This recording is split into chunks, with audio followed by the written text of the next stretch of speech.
Hello family, वापस आ चुके हम लोग द सुसाइड स्क्वाड के एक और न्यू एपिसोड के साथ। तो अगर आप लोग को वीडियो अच्छा लगता है तो वीडियो को लाइक कर देना, चैनल पे पहली बार आया हो तो चैनल को सब्सक्राइब कर देना, कमेंट में बताना कि आप लोग को वीडियो कैसा लगा है। तो एपिसोड के स्टार्ट में दिखाते हैं जयवान जो तो उन सबको मार देता है। उसके बाद जो मीनू होती है उसके पास आके बैठ जाता है। जयवान मीनू को से बोलती है कि तुम तो हमेशा से ऐसे करते हो, अंत में आते हो और जितने भी बंदे बचे उन सबको मार देते हो। वो उसके पास जाने लगता है, लेकिन उसके पीछे से एक बंदा होता है जो ऑफिसर होता है। वो अपने कैप्टन का नाम चिल्लाते हुए कैप्टन की तरफ बढ़ता है, क्योंकि कैप्टन के ऊपर उस जहर ने असर कर दिया होता है। कैप्टन बोलता है जल्दी से जाओ और सारे के सारे जो भी इनर फोर्ट्रेस उन सब पे अलर्ट सिग्नल जारी कर दो।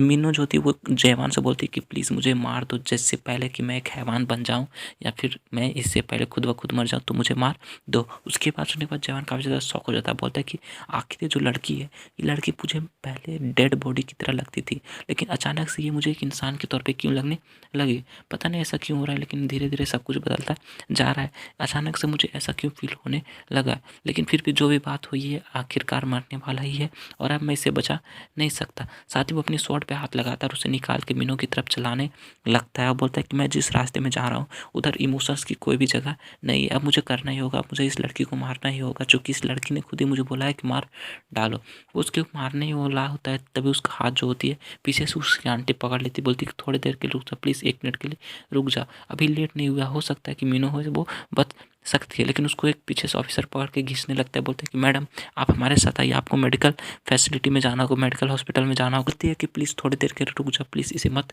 मारना। साथ ही में नेक्स्ट सीन में टेंट के पास का दिखाया जाता है, जितने भी वहाँ पे बंदे घायल होते हैं उन सबको मेडिकल कैंप में, मेडिकल टेंट में ले जाया जाता है। वो पूछती है क्या ये लड़की जो बच सकती है, यानी कि मीनू बच सकती है। वो बताता है कि नहीं, इसका जो बॉडी का डेड होने का प्रोसेस है वो स्टार्ट हो गया है, और जैसे जैसे इसका डेड होने का प्रोसेस आगे बढ़ता जाएगा ये धीरे धीरे मरती जाएगी और उसका भी जान बचाना भी इम्पॉसिबल होता जाएगा। उन सब की बातें जयमान बाहर खड़े खड़े सुन रहा होता है और कुछ भी रिएक्ट नहीं करता। वो बताता है कि कोरगांव में पूरे के पूरे कोरगांव में 4th रैंक का अलर्ट जारी कर दिया गया है कि पूरे के पूरे इस गाँव में कोई अजीब सा वायरस फैल गया, जिसके नज़र में जो मतलब जिसके दायरे में जो भी आता है वो मर जाता है। सारे लोग को वहाँ से भागना होता है, सारे लोग वहाँ से भाग रहे होते हैं। बोलते कि अचानक से यहाँ पे क्या हो गया, हम लोग को यहाँ से क्यों भगाया दिया गया है।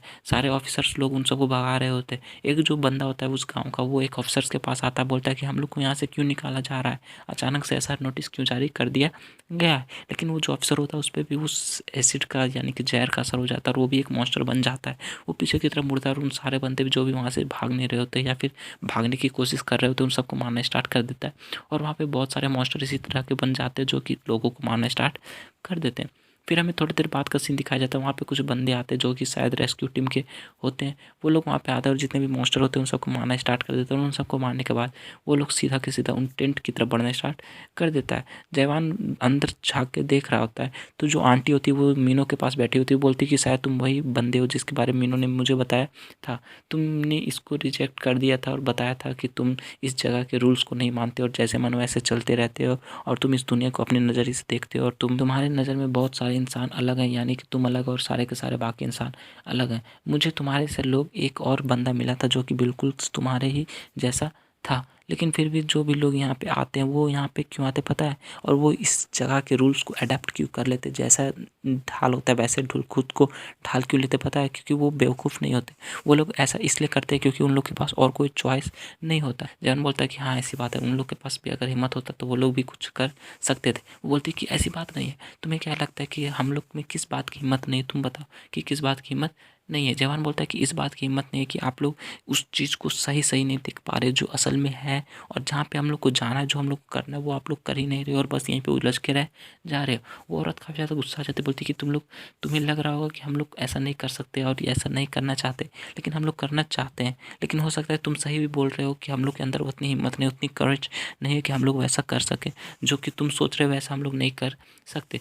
फिर बोलती कि लेकिन जो भी हूँ मैं एक चीज़ तो पक्का जानती हूँ कि तुम बहुत ज़्यादा डेंजरस हो, इस पूरी की पूरी जगह के लिए काफ़ी ज़्यादा डेंजरस हो, क्योंकि तुम जहाँ भी जाओगे वहाँ पे लोगों को तुम होप दोगे कि सारी चीज़ें फिर से सुधर सकती है, और इसलिए सब लोग तुम्हें चाहेंगे, सब लोग तुम्हें अपने पास रखना चाहेंगे, और इसलिए लोगों को तुमसे मिल के काफ़ी अच्छा लगेगा। लेकिन जब उन लोग का अंत आएगा तो उन्हें पता चलेगा कि सबसे ज़्यादा डेंजरस उन लोगों के लिए तुम ही थे। इसलिए मैं चाहती हूँ कि तुम यहाँ से इतनी दूर चले जाओ, इतनी दूर चले जाओ कि फिर हम लोग के पास वापस लौट के भी ना आओ, ताकि हम लोग को फिर कोई होप ना हो कि हम लोग फिर से अपनी ज़िंदगी में वापस लौट सकते हैं या फिर हमारे लिए सब कुछ फिर से नॉर्मल हो सकता है। इसलिए मैं चाहती हूँ कि तुम अब मेरी नज़रों के सामने दोबारा मत आना और जहाँ जा रहे थे वहाँ चले जाओ।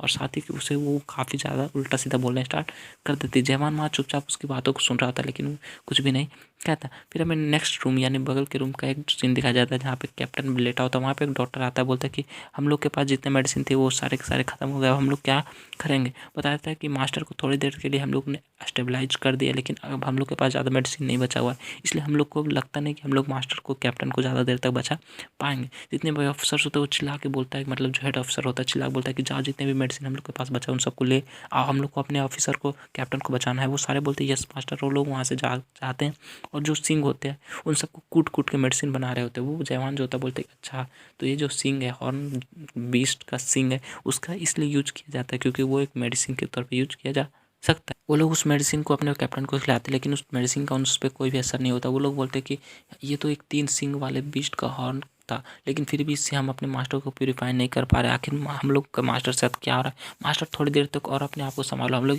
मेडिसिन लेके आ रहे हैं और ज़्यादा मेडिसिन लेके आ रहे हैं। तभी जवान उस रूम में आ जाता है, बोलता है कि क्या ये थोड़ी देर में मर जाएगा, अगर इसको हम लोग वापस से ज़िंदा नहीं कर पाए यानी कि ये मेडिसिन ने काम नहीं किया।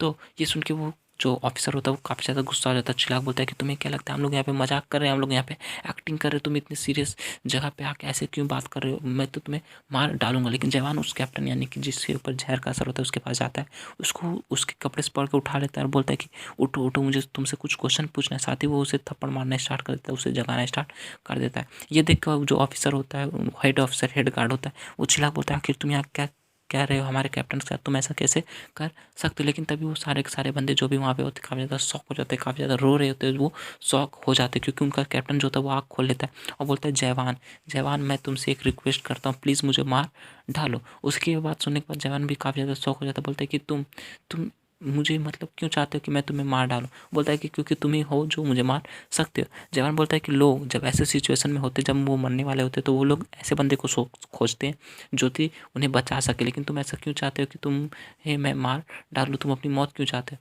तभी जो कैप्टन होता है वो रूल समझाने लगता है कि गॉर्जन का जो स्पेशल लॉ है आर्टिकल 1 वर्स 4 ये सब इन सब के हिसाब से अगर किसी का सोल करप्ट हो जाए तो और वो धीरे धीरे मरे तो उसको मार देना चाहिए, ऐसे वैसे सारा रूल समझाने स्टार्ट कर देता है। जवान बोलता है तो ये तो सच में एक लॉयल मेंबर है, लॉयल ऑफिसर है। ऐसे जब ये मरने वाला है फिर भी ये अपनी रॉयल मतलब कि जितने भी रूल्स होते हैं उन सबको फॉलो करना चाहता है। अगर ऐसे कुछ और लोग मेरे पास उस समय होते तो हो सकता है मैं कभी इस दुनिया में ट्रैप ही नहीं होता या फिर वहाँ पे यानी नाइट टावर ऑफ नाइटमेयर में 40 साल तक ट्रैप ही नहीं होता और सारे लोग हम लोग साथ में उस टावर को क्लियर कर देते। ये सब बातें वो सोच रहा होता है। तभी वहाँ पे जो एक और बंदा होता है उसको नापता है यानी कि जवान जो होता है उस कैप्टन के सोल करप्शन लेवल को नापता है जो कि 94% तक पहुँच जाता है। उसके बाद उससे मतलब कि आवाज़ आती है, नोटिस आती है कि इसका डेड होने का प्रोसेस वो बिगिन हो गया, अब 6% बचा उसके बाद ये मर जाएगा। तभी वहाँ पे कोई बंदा आता है, बोलता है कि सब कुछ लोग मेरे रास्ते से हट जा। वहाँ पे दिखाते हैं वो बंदा जो कि पहले थोड़ी देर पहले मॉन्स्टर्स को बाहर मार रहा था वो वहाँ पे आ जाता है। उस बंदे का नाम जाहिर होता है,